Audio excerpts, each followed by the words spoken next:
Tarde porque a Petrobras anunciou um novo aumento nos preços da gasolina e também do óleo diesel. A mudança representa a alta média de 21 centavos por litro de gasolina nas distribuidoras. O diesel terá um aumento médio de 28 centavos por litro. O anúncio da elevação acontece um dia após o presidente da República, Jair Bolsonaro, negar a possibilidade de uma intervenção na estatal. Rumores sobre um possível desabastecimento de combustíveis preocupam entidades do setor, hein? Segundo a Sinqopetro, o Sindicato do Comércio Varejista de Derivados de Petróleo do Estado de São Paulo, a possibilidade de desabastecimento ainda é prematura no Brasil. A reunião que estava programada para a próxima quinta-feira com representantes dos caminhoneiros foi desmarcada pelo próprio governo federal. Os constantes aumentos dos combustíveis refletem também nos índices de inflação. E aí nós fazemos uma pergunta aqui no 3 em 1, para onde vai a responsabilidade por tudo isso? Como é que fica o Brasil? Chega mais aqui, produção, vamos discutir com o nosso quarteto. Fala, Consta, ótima tarde para você. Eu quero que você responda justamente essa mesma pergunta que a gente fez para a nossa audiência. O presidente Bolsonaro e seu governo conseguirão controlar os efeitos desse aumento? Porque o aumento já está por aí, né, Consta? Pois é, Paulo, boa tarde a todos. Não dá para controlar também os efeitos, né? Você pode tentar mitigá-los, você pode tentar acenar para um ou outro setor, lembrando sempre que o cobertor é curto, você puxou de um lado, tirou do outro. Por quê? Porque tem aí um aumento de preço generalizado no mundo todo, né? É óbvio que isso vai ser usado de maneira política, já tem hoje lá a esquerda, a oposição, figuras como Marcelo Freixo e companhia, tentando responsabilizar totalmente o governo e o presidente Bolsonaro pelo que está acontecendo, mas isso é pura narrativa dissociada da realidade. Você tem que fechar o Brasil e ignorar o que acontece no resto do mundo para emplacar esse tipo de discurso politiqueiro. O preço do combustível, do petróleo, está subindo no mundo inteiro. Isso tem a ver com a pandemia, tem a ver com a reação à pandemia. No Brasil tem um agravante, que é a questão do estresse levando ao aumento do dólar. Então, isso gera também um aumento extra no preço do petróleo. Mas, independentemente disso, a commodity, que é uma commodity internacional, subiu bastante de preço e a Petrobras tem que repassar isso, Aventuras populistas, como essas propostas, por exemplo, por Ciro Gomes, por Lula, pelos pré-candidatos, principalmente à esquerda, seriam muito piores, E o presidente está certo e parabéns por manter essa firmeza em resistir a essa tentação e dizer que está descartado qualquer tipo de intervenção ou ingerência na política de preço da Petrobras, o que gera, por sua vez, essa tensão política, A greve dos caminhoneiros é cada vez mais uma possibilidade. Isso tem um impacto político, tem um impacto econômico, como a gente viu durante o governo Temer, mas não tem muito que possa ser feito, não. Tentar, talvez, persuadir, convencer os caminhoneiros de que é um problema geral. Mas, mesmo assim, de novo, grupos mais organizados que conseguem ter algum tipo de voz política, eles vão exatamente usar esse tipo de pressão para conseguir algum tipo de benefício à custa dos outros, dos consumidores mais pulverizados e desorganizados. Mas, de novo, lembrando que a história é do cobertor curto. Não dá para conter esse tipo de problema, uma vez que é no mundo inteiro. E pior do que subir preço é o desabastecimento, como você colocou aí uma possibilidade também, cada vez maior. Se o governo estivesse congelando preços, como pretendem esses pré-candidatos esquerdistas, ou como está fazendo a Argentina em vários produtos, aí sim teríamos quase certa a escassez, levando até mesmo ao desabastecimento do produto. Então, dos males, o menor, mas não quer dizer que isso não tenha algum tipo de efeito político negativo para o presidente. O Constantino aqui, Piperno, coloca justamente que vai ser difícil o presidente da República conseguir segurar, controlar os efeitos dessa alta. Nós estamos falando aqui de 7% no preço da gasolina e 9,5% no preço do diesel. Só que como é que fica, justamente pegando um gancho nesse comentário do Constantino, a eleição de 2022? Porque haverá impacto eleitoral dessa história, ou não? Paulo, é claro que haverá algum impacto eleitoral, mas vamos lá. Quando foi que ocorreu o último aumento nas refinarias? Há 16 dias. Então, de lá para cá, não houve nenhum estouro de preços no mercado internacional. De fato, e eu venho repetindo sempre isso, de um ano e meio para cá, os aumentos superaram aí, são de quase 200%, né? Porque quando começou a pandemia o preço desabou. Aliás, 200% se a gente tomar como base em abril de 2020. Para lá atrás, esse preço estava bem mais alto. Mas vamos ser mais generosos até com o governo. Pegar o piso dessas cotações que aconteceu em abril do ano passado. Mas vejam, de 2, 3 meses para cá, de 16 dias para cá, por exemplo, não aconteceu mais nada de especial no mercado internacional. E os preços aqui, eles continuam subindo. Na semana passada, a gente viu a turbulência no mercado aqui no Brasil e a gente viu o que aconteceu, principalmente com o preço do dólar, com a cotação do dólar. Por acaso, isso tem alguma conexão com a oposição, com o discurso da oposição de esquerda, com o barulho que a oposição de esquerda faz, ou oposição de centro, ou até mesmo a oposição de centro-direita? É evidente que não. O que aconteceu na semana passada foi exclusivamente culpa do governo, de um governo que não sabe fazer política, de um governo que só consegue administrar gerando tensão, de um governo que não consegue conversar, não consegue pactuar nada. Então, veja, eles não conseguem fazer nem mesmo uma reunião com a Frente Parlamentar dos Caminhoneiros. O deputado Laudereu Crispim, por sinal do PSL, o deputado eleito na base do presidente da República, ele está indignado com a suspensão dessa reunião que havia sido agendada. Então, é um governo que não consegue governar. É um governo que precisa de atrito o tempo inteiro. E com isso, há esse estouro de preços, com isso, a inflação é cada vez maior. E vejam, as perspectivas para 2022, segundo todos os bancos e grandes consultorias, elas são cada vez piores. Hoje mesmo, o Itaú cortou a sua previsão de alta do PIB para 2022 para uma queda de 0,5 ponto percentual. Minha querida Bruna Torlai, ótima tarde para você. Nós acabamos de ouvir o Piperno colocando tudo na conta do presidente da República. Essa história eu quero saber se você concorda com ele. Boa tarde, Paulo. Boa tarde aos demais. Na verdade, não. Eu acho que está errado. Não dá para pôr na conta do presidente, porque, veja, eu vou até pegar o gancho em algo que o Piperno falou, né?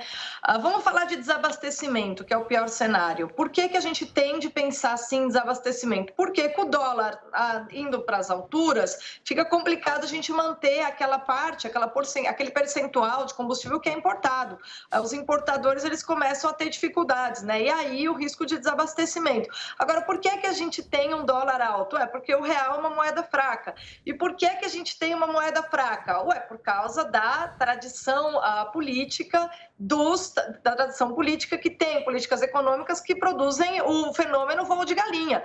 Então, a gente tem, assim, 30 anos, né, de um tipo de política e, sobretudo, no governo Dilma, que a gente teve um aumento absurdo, tanto do gasto público quanto dos impostos, e agora a gente está num momento que, justamente com a pandemia, a gente fica sem saída. E aí, o que o Bolsonaro faz? Ele vai lá e quer amparar os mais pobres, compreendo, tá? Humanamente eu compreendo, mas volta a ser o mesmo erro, injeta mais dinheiro na economia. E aí a gente fica nesse círculo vicioso, né? Esse círculo vicioso não é o que vai nos ajudar a ter uma moeda forte. E aí, numa hora dessa, evidentemente, é todo um cenário, é todo um quadro, não é assim, o Bolsonaro está no poder o quê? Há 3 anos, né? Ele teria que ser o Superman para ser responsável por todos os problemas do Brasil. Nem que ele quisesse, sabe? Eu até entendo o Piperno colocar a responsabilidade no que diz respeito a eventuais desmarcações de reuniões para atender os caminhoneiros essa semana, tá? Isso aí tudo bem, né? Provavelmente porque o Bolsonaro viu que não teria como atender os caminhoneiros, talvez ele tenha achado melhor esperar, ganhar um tempo, talvez isso de fato, né? Se o Bolsonaro perder a boa relação que ele vem mantendo com os caminhoneiros desde a época do governo Temer, quando ele ajudou ali a resolver um pouco a situação, né? Se ele perde isso, aí ele está se colocando no risco, né? Porque ele deveria manter essa boa relação. Nesse caso, eu até entendo ele fazer esse ponto. Mas, pelo amor de Deus, vamos ver aí o histórico das políticas econômicas do Brasil, né? Vamos ver quem foram aí os últimos ministros. Eu achei muito boa aquele tapa na cara, achei muito bom os tapas na cara que o Paulo Guedes deu aí dos jornalistas que começaram a colocá-lo contra a parede, graças às últimas críticas que ele vinha recebendo daqueles que já foram ministros da Economia no passado, entre os quais Henrique Meirelles.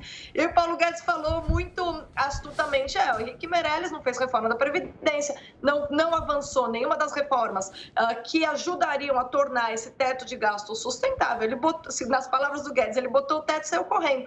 Então, na verdade, esse é o problema, né? O que a gente está vivendo agora é o seguinte, a gente teve pandemia, um governo com muita oposição, disputas políticas, porque a gente está aí às vésperas de um início de um governo eleitoral, quando a gente tem aí isso que a gente chama de terceira via, né, que tradicionalmente foi o PSDB, que se coloca como direita, mas é social-democrata, querendo recuperar a confiança da classe média, e o Bolsonaro com chance de reeleição.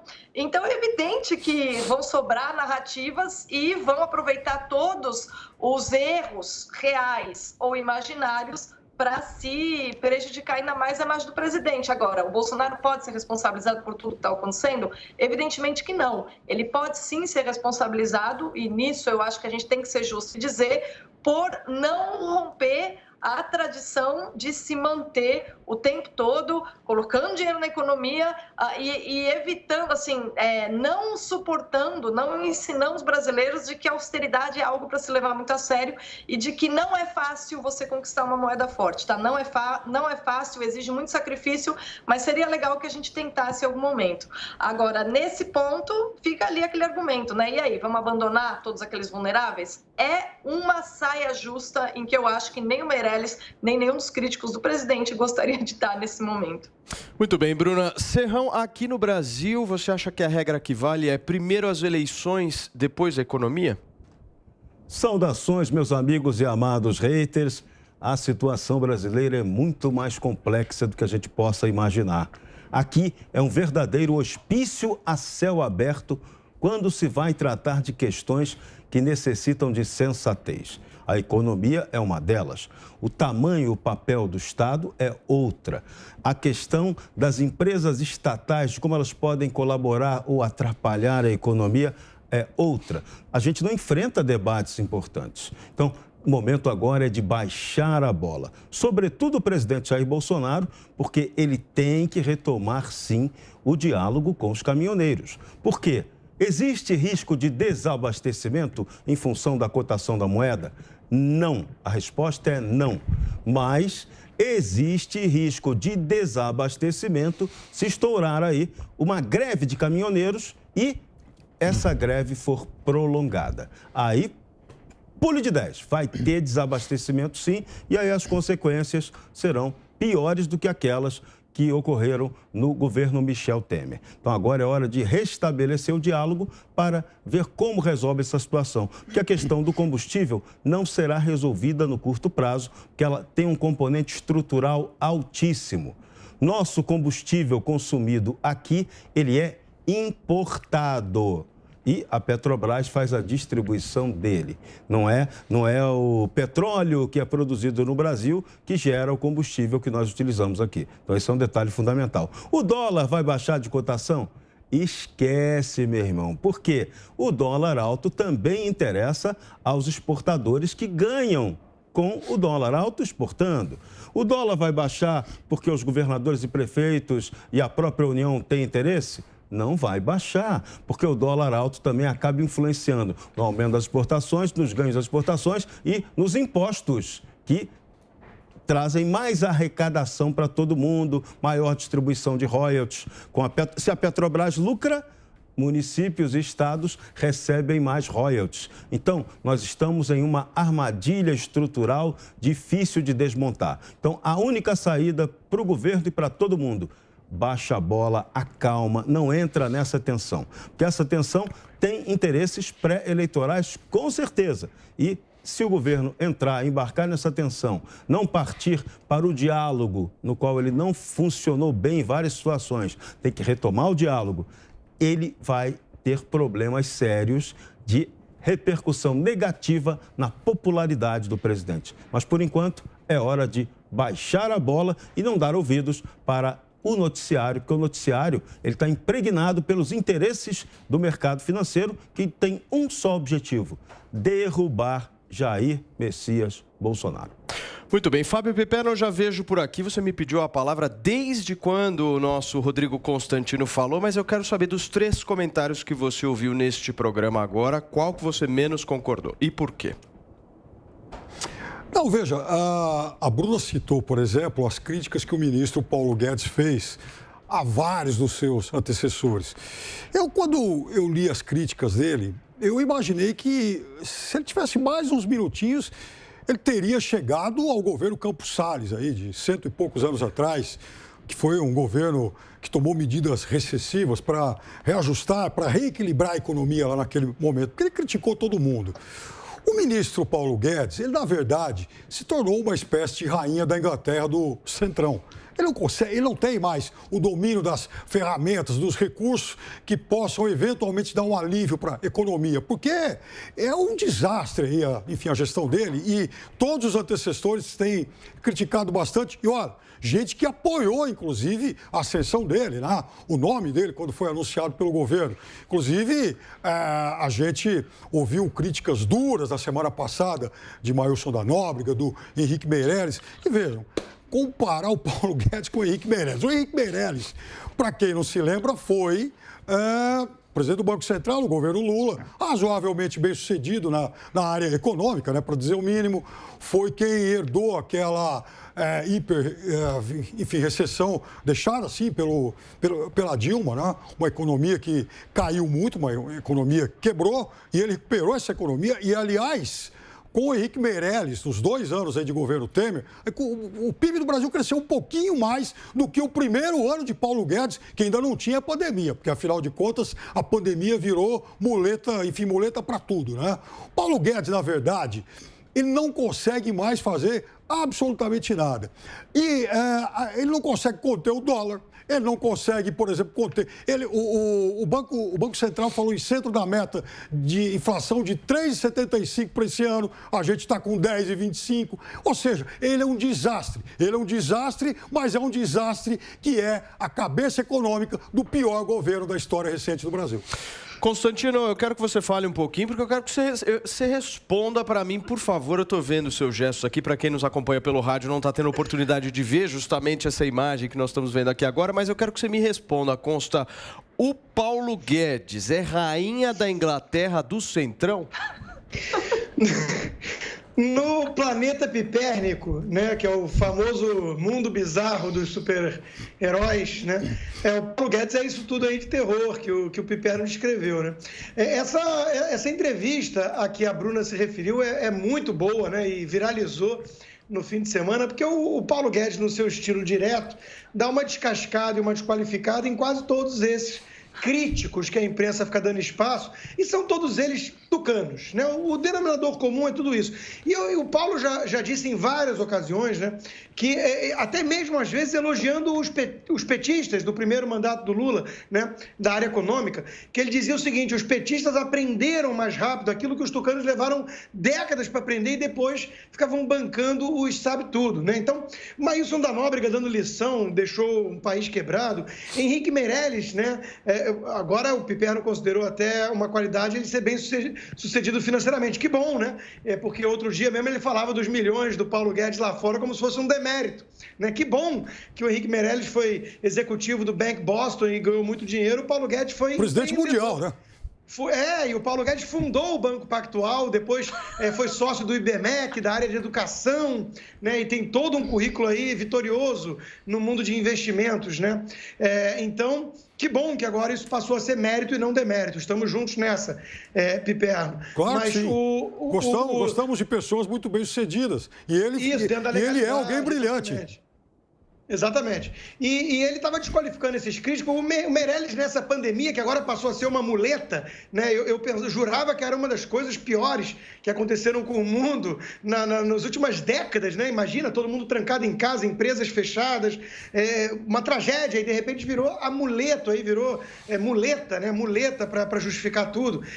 Então, como as coisas mudam, né? Impressionante, mas levando em conta que estamos no meio dessa pandemia terrível, com a reação que foi, né? Esses críticos tucanos, o Meirelles na pandemia dizia que tinha que imprimir dinheiro agora vai reclamar de inflação, por exemplo, né? Sabendo que isso é exatamente o que produz inflação. É porque então, a inflação aqui, Constantino, ela está subindo mais rápido do que no resto do mundo. É essa a agonia dele e de todo mundo. Não, olha para o lado ali, que acho que você riscou do mapa um país chamado Argentina. Né? Mas você está pegando a exceção para confirmar o teu argumento. Mas no resto do mundo não é assim. Elogiado aí pela esquerda. A Argentina sumiu do mapa. A nossa imprensa finge que não existe esse país. A Argentina, hoje a inflação é mais ou menos igual à inflação do Macri, né? Não vamos esquecer isso. Pelo amor de Deus, agora a culpa é do Macri. Não, eu só estou dizendo o seguinte, a Argentina tem uma inflação altíssima, ninguém nega, ninguém é burro, os dados estão lá, algo em torno de 50% ao ano, mas é uma inflação que já era muito alta com o Macri. Antes da pandemia, já batia nos 40%, né? O Macri herdou essa inflação da própria Kirchner, que voltou ao poder agora por meio do poste. Mas ele teve um mandato inteiro, né? Ele teve um mandato inteiro para cortar isso aí, né? Ele não conseguiu.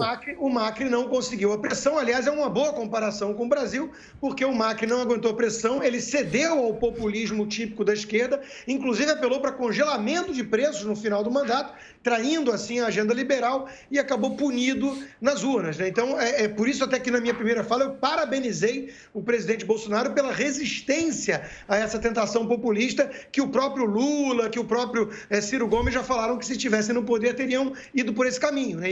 E a gente sabe, eu, até o Piperno e outros, que isso seria desgraça de vez do Brasil, né? Se tivesse o governo tentando congelar preços ou coisas assim, né? Que nem o poste do Kirchner está fazendo na Argentina. Mas o Paulo Guedes tem inúmeras conquistas nesses 3 anos de governo quase. Tem inúmeras conquistas. Inclusive, estava vendo agora que para abrir uma empresa no Brasil desabou o número de dias necessários, a questão da burocracia, tem a reforma previdenciária que foi o dobro daquela que o Temer previa, tem um monte de mudanças mais infraconstitucionais que às vezes não recebem o devido holofote da imprensa. Tem um monte de coisa acontecendo, né? Agora, culpá-lo pelo câmbio, aí parece, infelizmente, um erro, um equívoco, parecido, inclusive, com aquele que, na minha opinião, o Serrão cometeu. Quando ele falava, eu queria também ali me manifestar, né? Atribuindo, de alguma forma, a interesses, né, de grupos, de setores, o câmbio. Deixa eu contar uma coisa para vocês dos anos e anos que eu trabalhei no mercado financeiro. Tem uma piada no mercado financeiro, né, que o câmbio foi criado só para botar os analistas e economistas com mais humildade. Porque o câmbio, se tem um preço, se tem uma cotação que sofre influência de tudo, absolutamente tudo que você imaginar, é o câmbio. Então não tem essa de uma conspiração, não tem essa de grupos de interesse, ninguém controla o preço da moeda. Mas eu, Constantino, não toquei nessa questão de conspiração, não. Não consegue.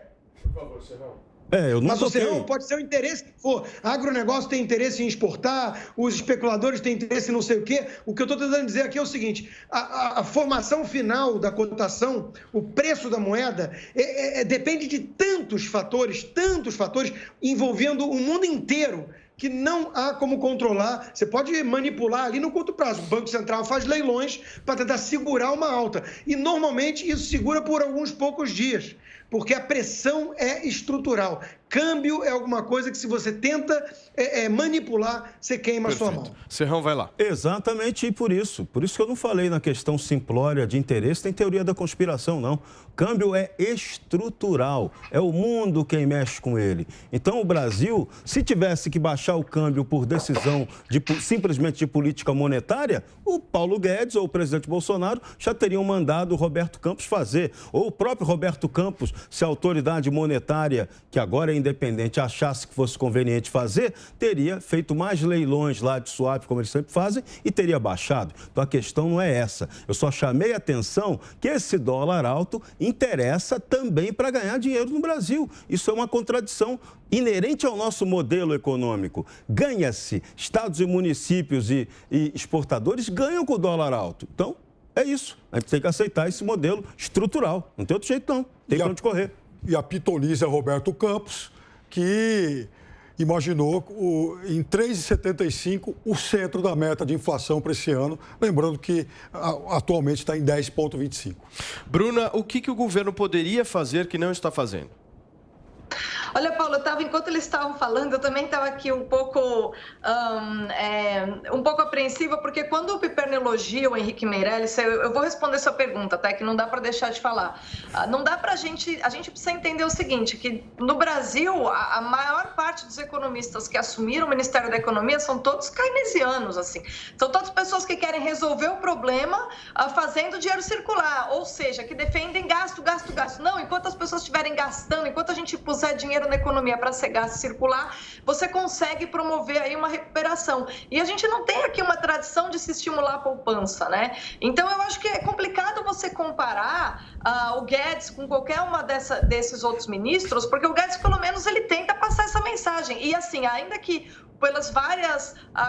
por essa conjuntura toda, ele tem a dificuldade de levar adiante a política econômica ideal. Por quê? Porque seria preciso aprovar reformas. Aí o que a gente tem? O Congresso está aprovando as reformas? Não está, né? Já começaram lá na reforma da Previdência cortando. Foi boa a reforma? Foi boa, mas poderia ter sido melhor. Então, assim, o ministro da Economia não resolve sozinho, não é um ditador, né? Você depende do Congresso, depende de uma série de coisas. E se todas as reformas necessárias tivessem sido feitas e a gente não tivesse o gás da pandemia, seria impressionante o que a gente teria alcançado, tá? Então, assim, a gente tem que ser justo, tá? Agora, comparar com o Meirelles, que é mais um cara aí que pôs adiante, porque não dá para você falar, não, o cara é de direita porque ele preserva a austeridade e responsabilidade fiscal, tá? Mas ele tem uma mentalidade keynesiana. Vou falar do que eu digo de alguém que eu admiro, Mansueto Almeida. Mansueto Almeida, à frente do IPEA, durante o governo Dilma, fez a melhor crítica da elevação abusiva dos gastos públicos, tá? O trabalho dele brilhante à frente do IPEA, mas também é um keynesiano, você entende? Então você precisa